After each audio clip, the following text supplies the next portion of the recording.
Bos sayang, kau itu sapunya jangan ada yang mau ganggu tong dua, karena kau dengsa sama-sama bahagia. Ludah doyan tak suka. Oh aduh jangan ganggu, yang itu sapunya jangan ganggu. Kopi cari yang lain, sudah terlalu saja di pengganggu. Assalamualaikum warahmatullahi wabarakatuh. Kami dari kelas 12 IPA. Saya adalah Zahara, saya Jumaida S, saya Magdalena, saya Ika Listiani, saya Winda Fitriani. Pada kesempatan kali ini, kami akan membuat video tentang pertumbuhan dan perkembangan tumbuhan terhadap intensitas cahaya. Selanjutnya, kami akan menjelaskan sedikit tentang faktor intensitas cahaya. Cahaya termasuk faktor luar atau eksternal yang dapat mempengaruhi pertumbuhan dan perkembangan makhluk hidup. Tumbuhan atau tanaman sangat membutuhkan cahaya matahari untuk melakukan fotosintesis. Namun keberadaan cahaya ternyata dapat menghambat pertumbuhan tumbuhan karena cahaya dapat mengerusak hormon oksin. Hormon oksin atau asam indol asetat adalah hormon yang berada di ujung-ujung batang dan daun yang masih muda.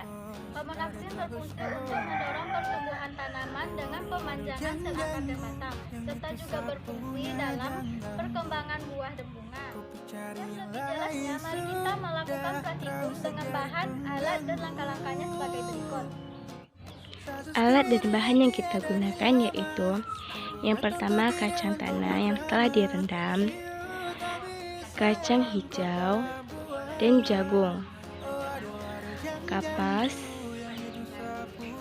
penggaris, dan juga botol gelas. Dengan langkah-langkah, yang pertama kita masukkan kapas yang telah basah ke dalam aqua gelasnya.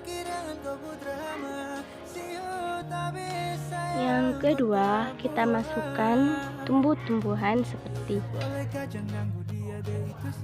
kacang hijau, kacang tanah, dan jagung.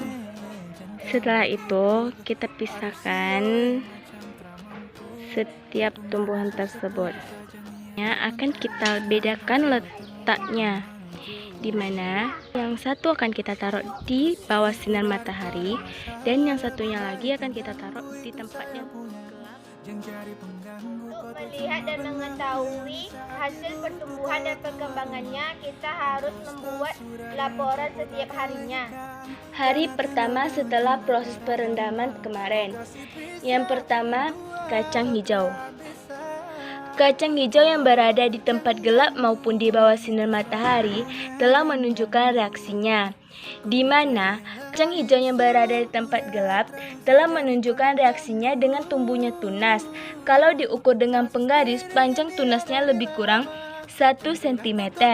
Sedangkan kacang hijau yang berada di bawah sinar matahari juga telah menunjukkan reaksinya dengan tumbuhnya tunas dengan panjang lebih kurang 1 cm.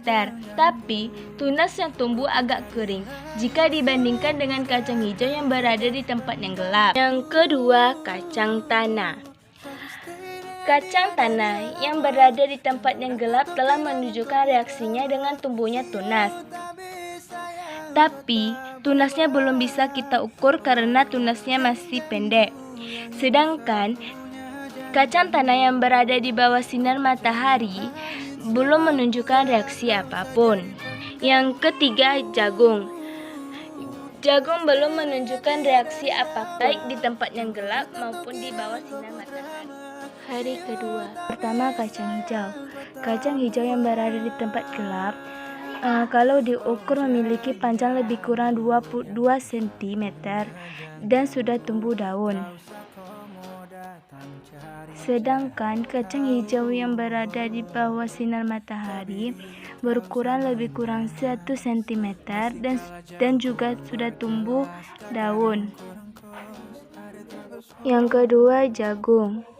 Jagung yang berada di tempat gelap telah memiliki akar, sedangkan jagung yang di bawah sinar matahari belum memiliki akar atau belum memiliki reaksi apapun. Yang ketiga, kacang tanah. Kacang tanah yang berada di tempat gelap sudah memiliki akar, sedangkan kacang tanah yang di bawah sinar matahari sudah memiliki akar dan bijinya pun sudah mulai terbelah. Hari ketiga, yang pertama, kacang hijau. Kacang hijau yang berada di tempat gelap sudah memiliki batang dengan panjang,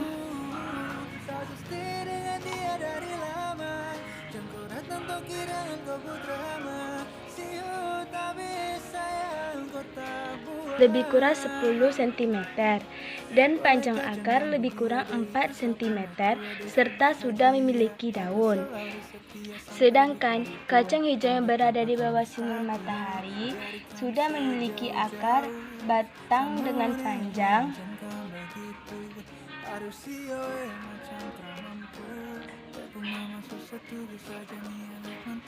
lebih kurang 3 cm dan daun.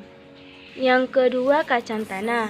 Kacang tanah yang berada di tempat gelap sudah memiliki tunas dengan panjang lebih kurang 1 cm.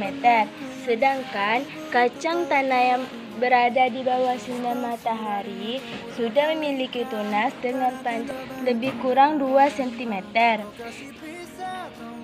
Jagung. Jagung yang berada di tempat gelap sudah tumbuh batang dan akar. Panjang batang lebih kurang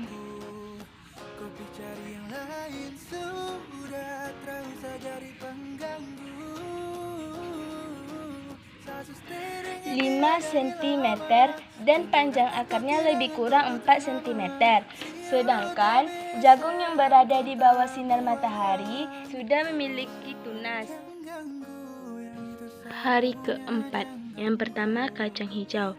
Kacang hijau yang berada di tempat gelap sudah memiliki akar, batang dengan panjang 24 cm dan daun.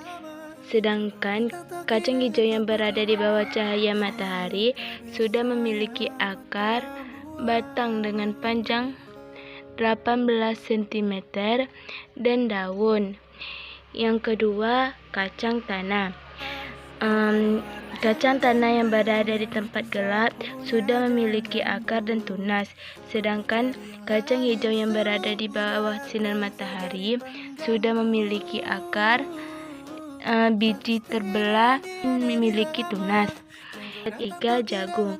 Jagung yang berada di tempat gelap sudah memiliki akar, batang, dan daun yang berwarna kuning. Sedangkan kacang hijau yang berada di bawah cahaya matahari sudah memiliki akar, batang, dan daun yang hijau. Dari praktikum yang kita lakukan, dapat disimpulkan bahwasannya tanaman yang diletakkan di tempat yang gelap, pertumbuhan tanamannya sangat cepat.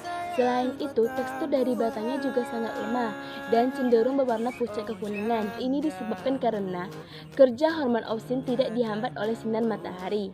Sedangkan tanaman yang diletakkan di bawah sinar matahari atau terang, tingkat pertumbuhannya sedikit lebih lambat dibandingkan dengan tanaman yang berada di tempat yang gelap. Tetapi tekstur batangnya sangat kuat dan warnanya juga segar kehijauan. Ini disebabkan karena kerja hormon auksin dihambat oleh sinar matahari. Praktikum yang dapat kami sampaikan, lebih dan kurang mohon maaf. Wassalamualaikum